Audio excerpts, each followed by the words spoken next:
ഒന്ന് നിശബ്ദമായാൽ അറിയാം നമ്മൾ ആരൊക്കെയായിരുന്നു എന്ന്. ഒന്ന് സൈലന്റ് ആവുമ്പോഴേക്ക്, ഒന്ന് മെസ്സേജുകൾ സ്റ്റോപ്പ് ചെയ്യുമ്പോഴേക്ക് നിനക്കെന്തു പറ്റി എന്ന് ചോദിച്ച് പിന്നാലെ വരുന്നവരുണ്ടോ അവരെ നിങ്ങൾക്ക് വിശ്വസിക്കാം.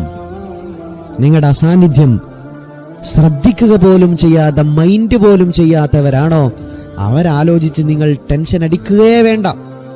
നിങ്ങളെ പരിഗണിക്കുന്നവരെ നിങ്ങൾ പരിഗണിക്കുക. മിസ്വാക്ക് ചെയ്തുകൊണ്ടുള്ള 2 റക്അത്ത് നിസ്കാരം മിസ്വാക്ക് ചെയ്യാതെയുള്ള 70 റക്അത്തിനേക്കാൾ പുണ്യമുണ്ട്. അതൊക്കെ ആഖിറത്തിലെത്തുമ്പോൾ ഓരോ മനുഷ്യന്മാരുടെ പവർ മനസ്സിലാവും. എത്ര സുന്നത്ത് നമുക്ക് എടുക്കാനുണ്ട്. ഞാൻ ഒരൊറ്റ സുന്നത്തിന്റെ പ്രാധാന്യം പറയാം, ബാക്കി നിങ്ങൾ അതിൽ ഖിയാസാക്കിയാൽ മതി. വുളുവിന്റെ ആദ്യഘട്ടത്തിൽ ഒരു സുന്നത്താണ് ബിസ്മി ചൊല്ലൽ. ബിസ്മി ചൊല്ലാതെ വുളു എടുക്കുന്നതും ബിസ്മി ചൊല്ലിയിട്ട് വുളു എടുക്കുന്നതും തമ്മിലുള്ള ഡിഫറൻസ് എന്താ? ബിസ്മി ചൊല്ലാതെ ഒരാൾ വുളു എടുത്താൽ വുളു സൊയ്യാവൊക്കെ ചെയ്യും.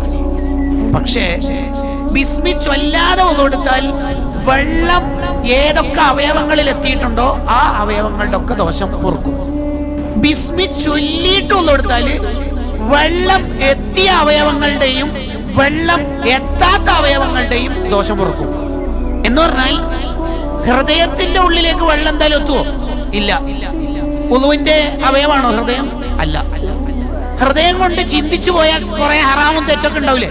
യെസ്, അത് മുഴുവനും പുറത്തു കിട്ടാൻ കാരണമാണ് ബിസ്മില്ലാഹിർ റഹ്മാനിർ റഹീം എന്ന ഒറ്റ ദിക്ർ. ഒരു സുന്നത്തിന്റെ പവർ ഇങ്ങനെയാണെങ്കിൽ ബാക്കി നിങ്ങളൊന്ന് ആലോചിച്ച് നോക്കി. ഇങ്ങനത്തെ 100 കണക്കിന് സുന്നത്തുകൾ മേളിച്ച ഒരു ഇബാദത്താണ് വുളു. ആഖിറത്തിൽ ആദ്യം പരലോകത്ത് വിചാരണ ഉണ്ടാവുന്നത് നിസ്കാരത്തെ കുറിച്ചാണ്. അത് ശരിയില്ലേ വേറെന്ത് നമുക്കുണ്ടായിട്ടും കാര്യമില്ല. ഒരാൾക്ക് കുറേ നോമ്പുണ്ട്, കുറേ ഹജ്ജുണ്ട്, കുറേ നിസ്കാരങ്ങൾ ഖളാ വീട്ടാനുണ്ടായിരിക്കെ മരിച്ചുപോയാൽ അയാൾ സ്വർഗത്തേക്ക് പോവോ? ഇല്ല. നിസ്കാരത്തിന് പകരം വേറെന്തെങ്കിലും സ്വതക്ക കൊടുത്താൽ പകരാവോ? ഇല്ല. ഹജ്ജ് ചെയ്യാത്ത വാപ്പ മരിച്ചാൽ മക്കൾക്ക് ഹജ്ജ് ചെയ്യാം ഉപ്പാന്റെ പേരില്. നോമ്പ് ബാക്കിയുണ്ടായിരിക്കെ ഉമ്മ മരിച്ചുപോയാൽ ലാസ്റ്റ് രോഗത്തിൽ കിടക്കുന്ന കാലത്ത് ഒരു റമദാനിലെ നോമ്പ് മുഴുവൻ ഒഴിവായി പോയിട്ടുണ്ട്. ആ നോമ്പിന് പകരം സംവിധാനങ്ങളുണ്ട് ഇസ്ലാമിന്റെ ഫിഖ്ഹിൽ.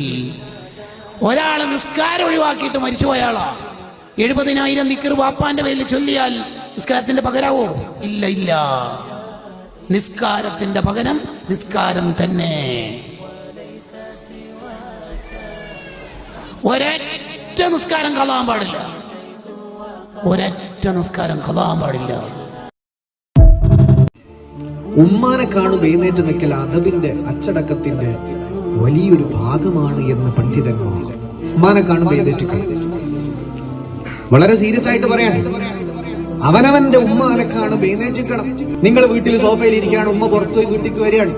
ഉമ്മാനെ കാണുമ്പോ അത് ഉമ്മയാണ് മോനെ, ഏറ്റവും കടമ അത് ഉമ്മയോടാണെന്ന് പറഞ്ഞത് മുഹമ്മദ് റസൂലുള്ളാഹ്. ഉമ്മാനെ വാപ്പാനെ കാണുമ്പോ എഴുന്നേറ്റ് നിൽക്കുന്ന മക്കളാണ് ഇന്ന് മുതൽ. എത്ര വയസ്സായിക്കോട്ടെ, നമ്മള് മൂത്തോട്ടെ, നമുക്ക് കോടികൾ ഉണ്ടായിക്കോട്ടെ, നമുക്ക് ഈ കോടികൾ മുഴുവനും തകിടം പറയാൻ അള്ളാഹ്ക്കൊരു മിനിറ്റ് മതി, ഒരു സെക്കൻഡ് മതി. നമ്മുടെ മനസ്സ് തന്നെ, നമ്മുടെ ബുദ്ധി പോകാൻ.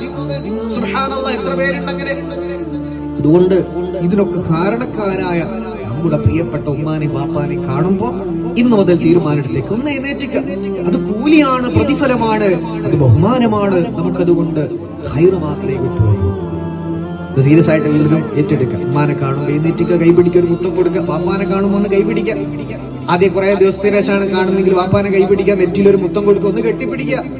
അങ്ങനെ പോലും ചെയ്യാതെ വാർദ്ധക്യത്തിന്റെ വിരസതയുടെ ഒറ്റപ്പെടലിന്റെ കാലഘട്ടത്തില് ഒരു നിലക്കും വാപ്പാനെ പിന്തുണക്കാത്ത നന്ദി കെട്ട മക്കളായ മോനെ കുറഞ്ഞ നാളിങ്ങനെ ഓടാ പറ്റുമെടാ. ഉമ്മ ഇല്ലാത്തൊരു ലോകത്ത് നമ്മൾ അനാഥരാണ് പ്രിയപ്പെട്ടവരെ. ചോദിച്ചു നോക്കണം ഉസ്താദുമാരോട്, നിങ്ങളോട് ചോദിച്ചു നോക്ക്, സ്വന്തം നഫ്സിനോട് ചോദിച്ചു നോക്ക്. ഒരു സമ്പത്തും ഒന്നുമില്ലെങ്കിലും ഉമ്മ കൂടെ ഉണ്ടായിരുന്ന കാലം എത്ര മനോഹരമായിരുന്നു, എത്ര സന്തോഷകരമായിരുന്നു. ഉമ്മ ഉണ്ടെങ്കിൽ എന്തിനാ പേടിക്കുന്നത്? എന്റെ ഫോണിലോട്ട് നോക്കിക്കഴിഞ്ഞാൽ ഈ വാളിന്റെ മജ്ലിസിലോട്ട് കടന്നു വരുന്നതിന് മുമ്പും അവസാനം ഞാൻ എൻ്റെ ഉമ്മാനെ ഒന്ന് വിളിക്കും. എന്നിട്ട് പറയും ദുആ ചെയ്യണം. അള്ളാഹു നമ്മുടെ ഉമ്മമാർക്ക് ആഫിയത്തോടുള്ള ദീർഘായുസ് അള്ളാഹു പ്രദാനം ചെയ്യുമാറാവട്ടെ. ഉമ്മ ഉള്ള കാലം അത് സന്തോഷമുള്ള കാലമാണ്. വാപ്പ ജീവിച്ചിരിക്കുന്ന കാലത്ത് നമുക്കൊന്നും പേടിക്കേണ്ടതില്ല. നമ്മൾ ഓർക്കും വാപ്പ ഇല്ലേലും നമ്മൾ ജീവിക്കും, ഉമ്മ ഇല്ലേലും നമ്മൾ ജീവിക്കും. നമ്മുടെയൊക്കെ ചിന്ത അങ്ങനെയാണ്. എന്തോ നമ്മൾ അഹങ്കാരമാണ് നമ്മുടെ മനസ്സിൻ്റെ അകത്ത്. കുറച്ച് 10, 20, 30 ലക്ഷം പോക്കറ്റ് ഇരിക്കുമ്പോൾ, ബാങ്കിൽ നിൽക്കുമ്പോൾ നമുക്കൊക്കെ ഒരു വിചാരമുണ്ട്, വാപ്പയും ഉമ്മയും ഇല്ലേലും നമ്മൾ ജീവിക്കുന്നു. ഒരിക്കലുമില്ല സഹോദര, ഒരിക്കലും. അനന്തരാവകാശ സ്വത്തുക്കൾ, വാപ്പയുടെ ഉമ്മയുടെ അനന്തരാവകാശ സ്വത്തുക്കൾ കൈയടക്കി വെച്ചവരുണ്ട്. ഒരു കാര്യം നിങ്ങളെ ഖുർആനിനെ മുൻനിർത്തിയിട്ട് ഞാൻ പറയട്ടെ, കുടുംബത്തിന്റെ അനന്തരാവകാശ സ്വത്ത് അർഹതയുള്ളവർക്ക് കൊടുക്കാതെ പിടിച്ചു വെച്ച് അനുഭവിച്ചാൽ അവനെ ദുനിയാവിൽ തന്നെ അത് അനുഭവിച്ചേ തിരിച്ചു പോകൂ. കാരണം എന്തെന്നറിയോ? ആ തീരുമാനം, ആ കണക്ക് പറഞ്ഞത് അല്ലാഹുവാണ്. ആയത്തിൽ അല്ലാഹു പറയുന്നുണ്ട്, തിൽക ഹുദൂദുല്ലാഹ്, തിൽക ഹുദൂദുല്ലാഹ്. ഇത് അല്ലാഹുവിന്റെ ഹുദൂദാണ്, ഇത് അല്ലാഹു പരിധി പറഞ്ഞതാണ്, ഇത് അല്ലാഹുവിന്റെ നിയമമാണ്. ഒരായത്തിന് തന്നെ അനന്തരാവകാശം പറഞ്ഞിട്ട് അല്ലാഹു പറയുന്നുണ്ട്, അനന്തരാവകാശം കൃത്യമായി അനന്തരാവകാശികൾക്ക് കൊടുക്കണം. പെങ്ങൾക്ക് കൊടുക്കേണ്ടത് കൊടുക്കണം, ആങ്ങൾക്ക് കൊടുക്കേണ്ടത് കൊടുക്കണം, മക്കൾക്ക് കൊടുക്കേണ്ടത് കൊടുക്കണം. വാപ്പ മരിച്ചിട്ട് അനാഥരായവരെ നിങ്ങൾ പിടിച്ചടക്കി വെക്കരുത്. അങ്ങനെ വെച്ചാൽ ഈ ദുനിയാവിൽ തന്നെ നിങ്ങൾ അത് അനുഭവിച്ചേ പോകൂ. കാരണം തിൽക ഹുദൂദുല്ലാഹ്, ഇത് അല്ലാഹുവിന്റെ നിയമമാണ്. എനിക്കൊന്നുകൂടെ റിവൈസ് ചെയ്യാമായിരുന്നല്ലോ. മരിക്കുന്ന നേരത്ത് നമ്മളൊക്കെ ഇത് പറയും. ആരാ സമയം തീർന്ന് പൂതി തീർന്നിട്ട് മരിച്ചു പോകുന്നത്? എല്ലാവരും പൂതി തീരാതെയാ മരിക്കുന്നത്. ഒരു ജനാസ ചുമന്നു കൊണ്ടുപോകുമ്പോ ഒരുപാട് ആഗ്രഹങ്ങളാണ് ആ പുതഞ്ഞു കൊണ്ടുപോകപ്പെടുന്നത്. ഒരു മയ്യത്തിനെ ഖബറിലേക്ക് വെക്കുമ്പോ ഒരുപാട് ആഗ്രഹങ്ങളാണ്. മക്കളെ കെട്ടിക്കണം, വീട് കുടിയാവണം, പേരക്കുട്ടിയെ കളിപ്പിക്കണം, കാണണം, യാത്രകൾ പോകണം, ഉംറ ചെയ്യണം, സിയാറത്തുകൾ ചെയ്യണം. ഒരുപാട് ആഗ്രഹങ്ങൾ. മകന്റെ വീട് പണി നടക്കുന്നത് നടന്നു കാണണം, അവിടെ സ്ഥലം വാങ്ങാനിരിക്കുന്നു, അതൊന്ന് വാങ്ങിച്ച് കഴിയണം, നാട്ടിൽ പരിപാടി നടക്കുന്നുണ്ട്, അതിലൊന്ന് കൂടണം.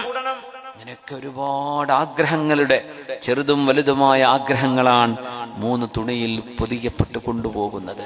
ആഗ്രഹങ്ങളാണ് നമ്മൾ ഒരർത്ഥത്തിൽ ആലങ്കാരികമായി പറയുകയാണെങ്കിൽ നമ്മൾ ചുമന്നു കൊണ്ടുപോയി ഖബറിലേക്ക് വെക്കുന്നത്. ആരും ആഗ്രഹങ്ങൾ അവസാനിച്ചു കൊണ്ടല്ല പോകുന്നത്. അതുകൊണ്ട് ഒരു ഒരുക്കം ആവശ്യമാണ്. ഈ ഒരു അലംഭാവവും അനാസ്ഥയും വെടിഞ്ഞ് കൃത്യമായും അള്ളാഹുവിലേക്കുള്ള ഒരു യാത്രയ്ക്ക് വേണ്ടിയുള്ള ഒരുക്കങ്ങൾ നമ്മുടെ ജീവിതത്തിൽ ഉണ്ടാവട്ടെ. ഒരുപാട് ചിരിക്കണ്ട എന്നല്ല പറഞ്ഞത്, ചിരി കൂടുതലാവരുത്.